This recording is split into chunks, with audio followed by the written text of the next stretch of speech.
Down. Charles the Hammer. His name is Charles Martel, M-A-R-T-E-L. That's European history. So you're going to go to European history also to get your history. Because understand, when you're dealing with Moorish history, you're dealing with world history.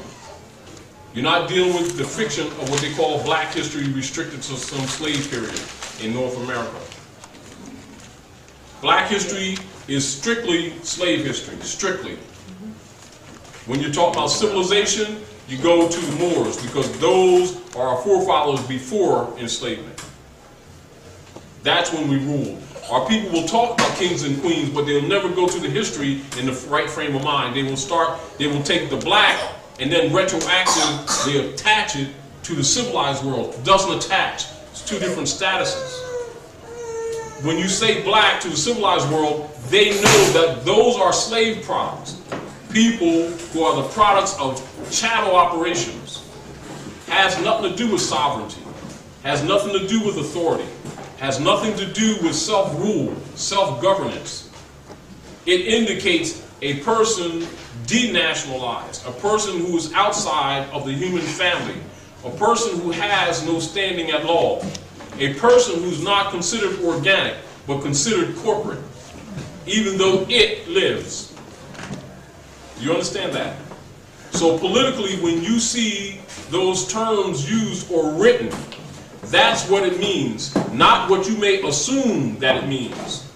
So you must seriously understand why the issue is important, even when they list that thing on documents, including that birth certificate. Because they cannot list the person. And remember, keep this in mind too, because it's important for you to know this. There's two types of person at law. Write that down. If you forget this, you're in trouble.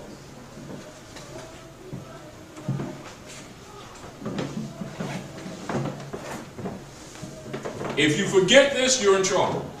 Two types of person at law. When you see, read, or hear from any legal perspective or process in government or history that says person, unless it says natural person, it means corporation or artificial person. Are we clear? This is important so that you know how to deal with documentation received and given. Are we clear? Because I don't want anyone to get past this. Can you repeat that again? There are two types of person at law. The word person, when given to you in legal jargon or in written form or documentation or in operations of government, it means automatically, in most instances, a corporation. You don't know that, not that you couldn't know it, because it's not taught to people. Because the U.S. corporation is a slave state, and they have a language to fit it. This is so that slaves don't rebel, because they don't know what's going on. No different than the average person didn't know that the birth certificate and the marriage certificates are bonds against them. You see what I'm saying to you? So just like you didn't know that, you also may not have known that the language that was given to you was designed for you to agree orally to your chattel enslavement through legal processes. Do you see what I'm saying? And when they give you documentations or present an instrument to you for you to sign and to agree, they represent it as something else when it's actually a bond for the world stock market. Do you understand? Now, if they list your baby in the corporate status, they're not violating international law, are they? Technically. So basically that creates what is known legally a straw, or a man of straw. So you write that down, man of straw. And you're going to look this up in your law dictionary and your unabridged dictionaries and cross-reference it in other unabridged dictionaries. So you got to know how you got where you are so you know how to get out of it, or how to deal with it. All right? Are you following me? And if you don't understand, don't hesitate to say, because I want to make sure When you leave here, you have some working information, not just hearing me run my big mouth. So, do you understand that there's two types of person? What is the organic person? The natural person. What is the corporate person? Person. So when they say a person must, and you think it means you, then they trick you and you sign a contract, now you're bond. Now the law becomes the violation of the contract, and you thought it was the law. No, they're suing you for breach of contract. I understood what you just said. Person means automatically corporation, unless it specifies natural person. Yes. I got lost dealing with man of straw. As far as I Man of understood straw the is child. the fiction that they create to place the debt against. In other words, like what she was talking about earlier, you know, when her husband made an affidavit, and he has not yet filed it, but he made an affidavit, but they did accept the corporate state. What corporate state is that filing under? Commonwealth of Pennsylvania, New Jersey, what? I have no idea. But he just started to file the paperwork. All right, well, don't file them yet. Not if it's theirs. You're going to have to make your own. We'll get back to you later and tell you some things. Not right now. But if you got that certificate from them, Yes. they got a bond on you. They got a bond on you.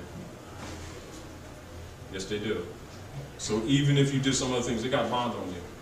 See, what you must not do, this is why, again, certain things must be taught to our people to bring them back into governmental principles so that you understand certain responsibilities from a civil matter, for certain civil matters already reside with you. But because our people have been held out of government so long, for so many generations, and then overseers were placed amongst our people to convince them that the 14th Amendment Negro stock was a reality. And that civil rights that went with it was a reality. That's fictional. That comes from the Christian Black Codes of 1724. To solidify the corporate person for the states, their agents. You ever notice that when certain agents say to you, by the power vested in me by the state of New Jersey, I pronounce you man and wife? They're state agents. But they tell the people that they were ordained by the Creator, didn't they? And that there's a separation of church and state, didn't they?